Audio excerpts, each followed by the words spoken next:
Hello everyone and welcome back to a new video. Today I'll be testing the brand new POP4 3D scanner, the latest 3D scanner from Revopoint. I'm going to be testing this with a few different items, from very small figures to medium-sized ones. I'll be looking at the quality of the scans as well as how easy it is to use. Keep in mind, in this video I will not be looking at every single feature or mode the scanner and software has to offer, but I'll try my best to cover some of the most common ones you can use. I also have been wanting to create accessories for existing figures, like this dinosaur, so I'll see if this is something I can use to do that. Alright, let's get this thing out of the box.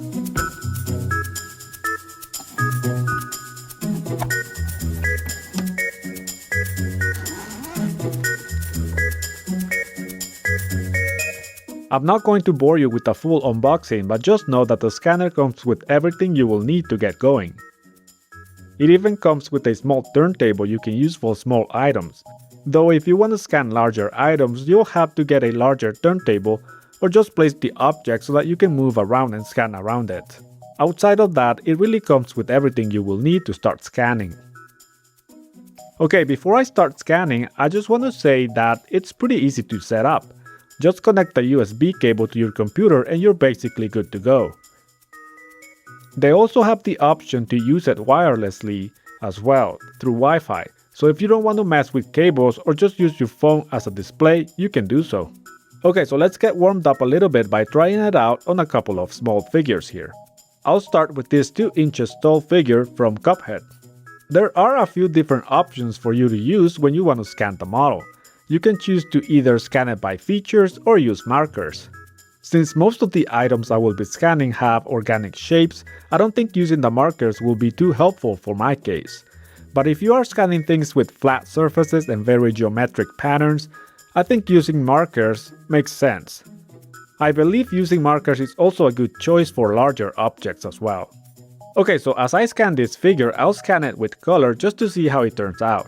It has been cloudy these last few days here where I am, so the lighting is not necessarily the best, so I'm currently just using the normal indoor lighting. One feature the program has, and it's really cool and I was really eager to try this option, is the option to isolate the object as you are scanning it. This basically works as a mask, which lets you choose what you want to scan right on the screen by simply left-clicking on it. This is super cool because this means you can grab the object and turn it around if you want while you're scanning it. Getting the bottom of items in other programs and scanners has always been kind of tricky, but with this option that is less painful to achieve. This is probably one of my favorite features of this scanner and software. Alright, so after the scanning is done, they have options here to edit the scan. You can basically select parts of the model you don't want and delete them. Alright, let me just convert this to a 3D model now. One new thing I also want to try is their new texture option called 3DGS. My understanding is that they use some sort of AI to get a better looking texture on the model. I believe this is also still in beta, but it may possibly be fully ready once you watch this video.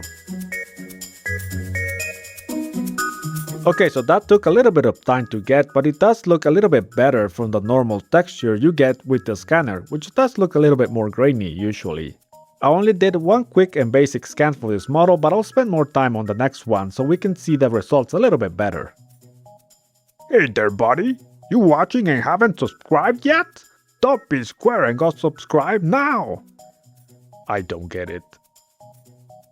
Alright, so I tried it on a few more items and using a few different settings as well.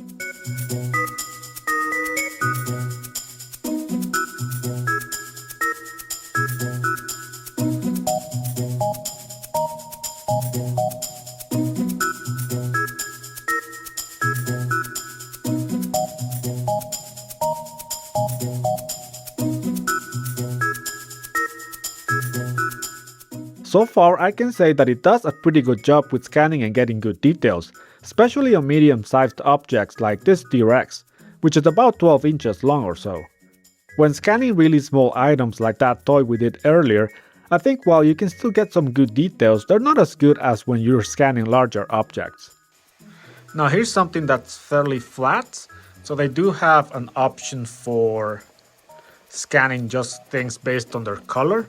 So if it doesn't have a lot of detail, you can still get some You can still scan it even if it's a flat surface, but it has some color, so it's going to be scanning the color basically.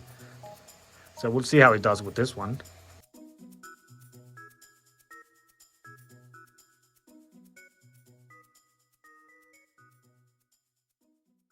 Okay, let's now try to scan this dino so I can make some cool accessories for him.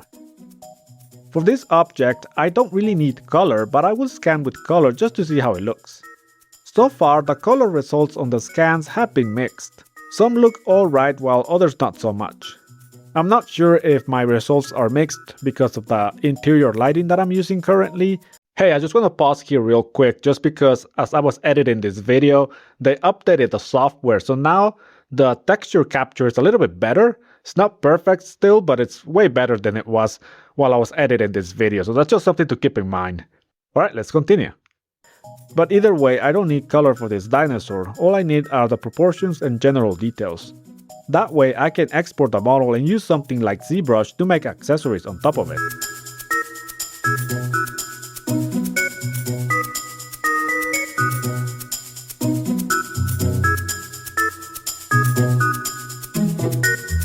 Okay, so I did a few different scans for it, and it looks like the fastest and easiest way to scan this one was by using the Rapid Scanning option, which I believe is meant to be used on larger items with medium level of details. The reason I like this scanning option for this dinosaur better is because it allowed me to scan it fairly quickly, and the results were pretty close to the ones I got with the other scanning options, like the Hybrid HD for example, which took a little bit longer to do. Alright, let's export the model and see what it looks like in ZBrush. So here I have it in ZBrush, and as you can see, it looks pretty good. The only things that didn't come out quite right are the hands. But if I really wanted to use this as a 3D model, I could easily fix something like that here in ZBrush. The same can be said for some of the other details as well. I'm pretty happy with the results, and this totally works for my use case of getting a model correct so I can make some accessories I can 3D print for this. Is it accessory modeling time yet?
Oh yeah, that's good.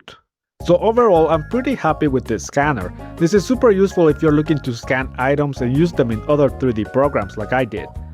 The level of detail you get is really good, and the program that comes with it makes it very simple and straightforward to get good results. This works great for something like 3D printing. I could have printed the whole dinosaur if I wanted to, for example. What are some things you can see yourself scanning and for what use? Let us know in the comment section. There will be links to get this specific scanner in the video description and the top comment. I believe you can get it at a discount using those links, but hurry since those may expire soon.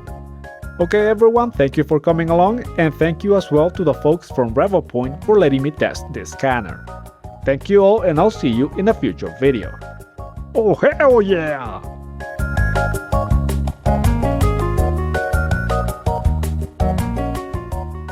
So overall, this is a pretty nifty device.